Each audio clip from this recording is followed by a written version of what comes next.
नमस्कार, मैं हूं सबा खान। लखनऊ की एक जगह है अंसल, उसी अंसल में एक थाना पड़ता है, सुशांत गोल्ड सिटी थाना। और वहीं उसी थाने में दर्ज एक मुकदमा है महिला के साथ ब्लैकमेलिंग का। महिला की आपत्तिजनक वीडियो बनाई जाती है और उस वीडियो के माध्यम से उसे लगातार ब्लैकमेल किया जाता है और महिला बार बार थाने जाकर शिकायत दर्ज करने की अपील करती है थाने में, लेकिन एफआईआर दर्ज नहीं की जाती है। काफी संघर्ष के बाद, काफी परेशान होने के बाद सितंबर में एफआईआर दर्ज होती है, लेकिन अपराधी खुलेआम घूम रहा है, उसकी गिरफ्तारी नहीं की जाती है। आप सोचिए ब्लैकमेलिंग कितना बड़ा अपराध है, वो भी महिला के साथ आपत्तिजनक वीडियो के साथ वो खुलेआम घूम रहा है, महिला को डरा धमका रहा है, परेशान कर रहा है, जान से मारने की धमकी दे रहा है, लेकिन अपराधी पर अंकुश नहीं लगा पा रही है योगी सरकार। अब बताइए, योगी सरकार लगातार दावा करती है कि के मुकाबले अपराध बहुत कम है, लेकिन आपने देखा होगा कि महिला सुरक्षा का दावा करने वाले लोग महिलाओं की इज्जत का किस तरह से धज्जियां उड़ा रहे हैं, ये आज मैं जीता जागता सबूत दिखाऊंगी और सबूतों के साथ आपसे बात करूंगी। एक महिला के जुबानी में आपको सुनाऊंगी कि कितनी परेशान होकर, कितने संघर्षों के बाद इन्होंने मीडिया का सहारा लिया। आप सोचिए, महिलाएं मीडिया के सामने जाने से कितना कतराती हैं। जब सभी रास्ते बंद हो जाते हैं, जब सभी दरवाजे बंद हो जाते हैं, तब लोगों को एक ही सहारा बचता है कि अब हम मीडिया में जाएं और बात करें, तब शायद हमारी बात दूर तक पहुंच पाए। लोग कहते हैं कि सीएम पोर्टल पर जाएं, तत्काल सुनवाई होती है। प्रशासन में आप एफआईआर दर्ज करवाने जाएंगे, आपकी तत्काल एफआईआर दर्ज होगी, लेकिन आप सुन रहे होंगे तो मेरी बात को समझ पा रहे होंगे कि आपके साथ कोई गमगीन जब कोई अपराध होता है ना, तो सबसे पहले तो प्रशासन उस अपराध को अपराध समझता ही नहीं है, नकार देता है। एक ही बार में आपकी एफआईआर दर्ज नहीं होती है, आपको संघर्ष करना पड़ता है एफआईआर दर्ज करने के लिए, और हो सकता है कि आपको हाई कोर्ट तक जाना पड़े, हाई कोर्ट का सहारा लेना पड़े। उसके बाद जब हाई कोर्ट से जब फटकार लगती है प्रशासन में, जब थाने को, तब जाकर एफआईआर दर्ज होती है। और महिलाओं की जो दुर्दशा है इस वक्त योगी सरकार में, आप कह लें सरकार कोई भी हो, हमारा मतलब सरकार को टारगेट करना नहीं है, लेकिन सवाल करना है कि हमारी सरकार इस वक्त है, जो भी सरकार है और जो वादा करती है, जो दावा करती है कि महिला सुरक्षा देंगे, महिला सुरक्षा सुनिश्चित करेंगे, उन दावों की इस तरह से धज्जियां उड़ती हैं, उनका प्रशासन एफआईआर दर्ज नहीं करता है। ब्लैकमेलिंग कितना बड़ा मामला है, आप बताइए, ब्लैकमेलिंग कितना बड़ा अपराध है, लेकिन उसकी गिरफ्तारी नहीं हो पा रही है। वो कोर्ट तक जा रहा है, क्वेश्चनिंग कर रहा है, कोर्ट में चैलेंज कर रहा है महिला को वीडियो बनाकर, और उस पर कोई अंकुश नहीं लग रहा है। आप बताइए, उसको पकड़ा नहीं जा रहा है। ये पूरी घटना मैं इसी महिला के साथ में ही करूंगी, क्योंकि मैं भी एक महिला हूं, मैं जानती हूं कि प्राइवेसी कितनी मायने रखती है महिलाओं के लिए। एक तो जान का भी खतरा और दूसरा प्राइवेसी। एक रिश्तेदार, नातेदार, ये समाज महिलाओं पर उंगली उठाने से जरा भी नहीं कतराता है। आप खुलकर आप बताइए अपनी बात कि आपके साथ क्या घटना हुई है, किसने किया है और किस पर आपने इतना बड़ा भरोसा कर लिया कि वो इस हद तक गिर चुका है, वो इतना घटिया किरदार निभा रहा है कि महिला को ब्लैकमेल कर रहा है वीडियो के माध्यम से। आप पूरी बात आप मुझे अच्छे से बताएं। मैम, शिवा कटियार जो कि हॉस्पिटल में जॉब करता है, वहीं हम भी जॉब करते हैं। हम लोगों की बातचीत एज अ फ्रेंड शुरू हुई। उसके बाद इसने 21 मई को वो मतलब भयावह घटना मेरे साथ की कि मैं कभी सोच भी नहीं सकती थी। ये अब पेय पदार्थ में लेकर आया, जो भी मिला रखा। पहले से कुछ प्लानिंग थी उसकी, पहले से उसके मन में विश्वासघात करने का पूरा प्लान था कि आपको कुछ खिलाया पिलाया जाएगा, उसके बाद आपके साथ कुछ गलत किया जाएगा, इस तरह। हाँ, कुछ भी इसमें सब सोच रखा था, तभी वो प्लानिंग के तहत आया। और उसने उसमें पता नहीं क्या ऐसी चीज मिला दी थी कि मतलब मुझे तो इतना होश ही नहीं था, और इसने मेरे साथ मतलब अश्लील वीडियो बनाया। उसी की अवस्था में आपके साथ गलत किया, अश्लील वीडियो बनाया, और सुबह जाते वक्त मुझे दिखाया वो चीज और बोला, आप अगर कहीं कंप्लेन करने जाएंगी या बताने जाएंगी तो मैं इसे वायरल कर दूंगा, और 2 मिनट नहीं लगेंगे वायरल। इसके बदले उन्होंने कुछ शर्त रखी कि आप कुछ ऐसा करें, नहीं तो मैं मतलब वायरल करूंगा। अच्छा, उसके हिसाब से चलिए, और मैं जैसा कहता हूँ वैसा करते रहिए। और क्या कहते हैं, आप आसपास किसी को बताइएगा मत, क्योंकि इससे फायदा आपको नहीं होगा और नुकसान हो जाएगा। जैसे मैं वीडियो वायरल कर दूंगा और फोटोज वायरल कर दूंगा, उसके बाद से मैं काफ़ी परेशान रही। मैं काफ़ी इससे रिक्वेस्ट भी किया कि ये वीडियो और फ़ोटो डिलीट कर दीजिए, एक महिला की ज़िंदगी का सवाल है। लेकिन इसने नहीं किया, काफ़ी ब्लैकमेलिंग से इसके मैं परेशान हो गई। तो 27 तारीख से मैं 27 अगस्त से थाने के चक्कर लगा रही हूँ।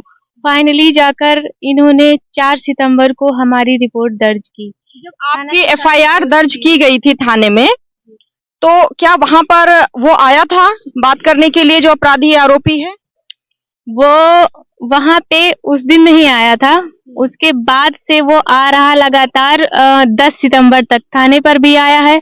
वहां के आप अगर फुटेज या वीडियो निकलवाएंगे तो थाने पे वो दिखाई देगा। 10 सितंबर तक खुले घूम रहा है और हमें धमका रहा है कि आप अपना एफआईआर वापस ले लीजिए, नहीं तो आपके परिवार को, आपको जान से मार दूंगा। यहाँ तक कि कोर्ट तक मेरा पीछा करते गया। कोर्ट के हाई कोर्ट नंबर 6 गेट पे मेरे साथ काफी अभद्रता की। वहां भी मुझे अंदर नहीं जाने दे रहा था, बोल रहा था आप मुकदमा वापस ले लीजिए और कोई कार्रवाई मत करिए।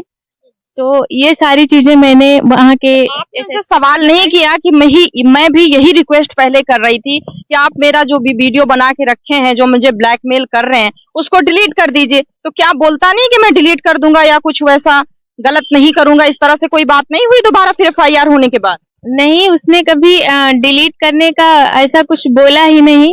अगर मेरे सामने डिलीट कर देता तो हो सकता है मैं ना आती। अपराधियों का कोई भरोसा भी नहीं कि सामने से डिलीट कर दे, बाकी वो अलग डेटा कलेक्ट करके रखें, कोई मतलब नहीं। बाद में फिर एफआईआर वापस लेने के बाद दोबारा से ब्लैकमेल कर सकता है बंदा। जब उसके मन में इस तरह से हो सकता है, एक दोस्त बनाकर विश्वास में लेकर इस तरह से जब कोई घटना हो कर सकता है, इतनी बड़ी मतलब घटना को अंजाम दे सकता है, तो वो शातिर है, वो शातिर अपराधी है, वो कुछ भी कर सकता है, कितना भी हद से गुजर सकता है भाई, उसका तो कोई भरोसा ही नहीं है।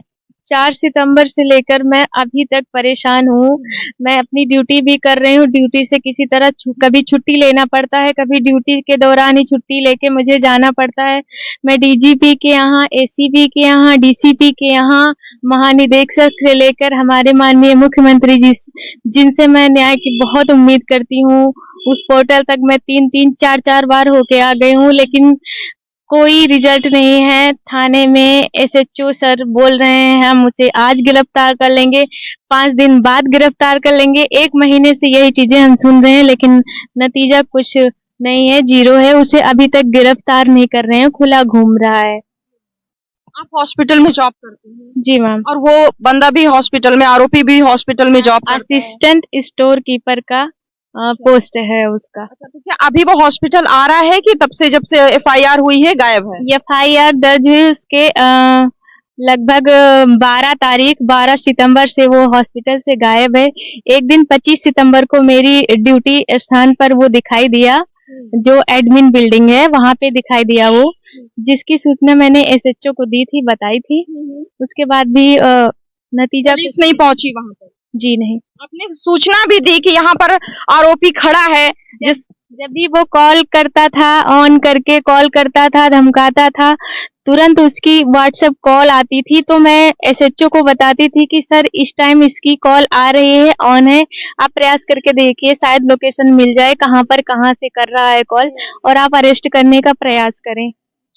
तब भी कोई नतीजा नहीं है। अभी तक 2 दिन में अरेस्ट कर लेंगे, 4 दिन में अरेस्ट कर लेंगे।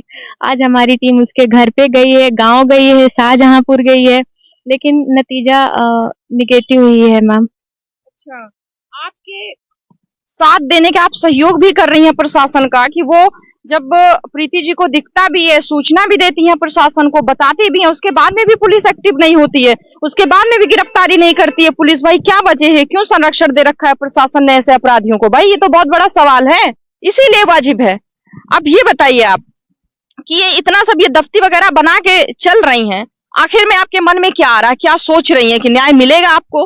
कब मिलेगा, कैसे मिलेगा, क्या मन में आता है? मैं बहुत परेशान हो गई हूँ, यहाँ तक कि मैं विधानसभा के सामने तक पहुँच गई थी। अच्छा। वहाँ मेरे दिमाग में यही आ रहा था कि शायद अब मैं आत्मदाह कर लूं, कि मैं क्या करूं ताकि आगे कार्रवाई बढ़े, क्या हो मेरे समझ में नहीं आ रहा है। वहाँ पे एक एसएचओ मिले, उन्होंने हमें बोला कि ठीक है, आप ऐसा कुछ भी मत करिएगा। हमने समझाया और थाना सुसान गोल्ड सिटी के इंस्पेक्टर को कॉल किया और बोला कि देखिए आप आरोपी को गिरफ्तार करिए। महिला यहाँ तक पहुँच गई हैं, तो उन्होंने कहा था कि मैं 5 दिन बाद गिरफ्तार कर लूंगा।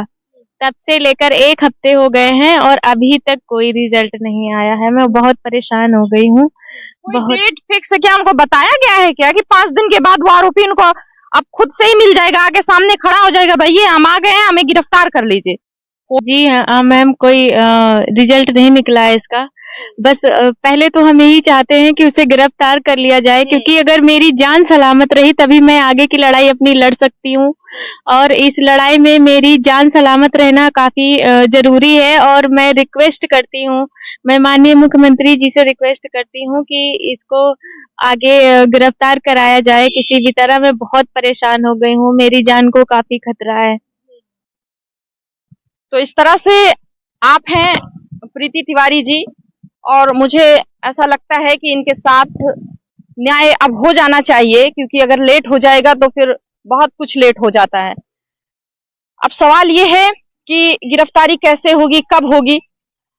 जब इंसान थक हार जाता है तो सोचता है चलिए मीडिया में बात करते हैं, दूर तक आवाज जाएगी। ये हमारी और आपकी भी जिम्मेदारी है, क्योंकि हमारे आपके घर में भी महिलाएं हैं, बच्चियां हैं, बाहर जाती हैं, पढ़ने लिखने जाती हैं, नौकरी में जाती हैं, जॉब करती हैं। तो ये हमारी भी एक मानवता है, हमारी भी एक जिम्मेदारी है, इंसानियत है। इस लिहाज से हम इस वीडियो को, इस खबर को ज्यादा से ज्यादा लोगों तक पहुंचाएं, ज्यादा से ज्यादा लोगों तक टैग करें, ताकि आपकी आवाज दूर तक पहुंचे और कुछ उस पर कार्रवाई हो सके, अपराधी को पकड़ा जाए, आरोपी को पकड़ा जा सके।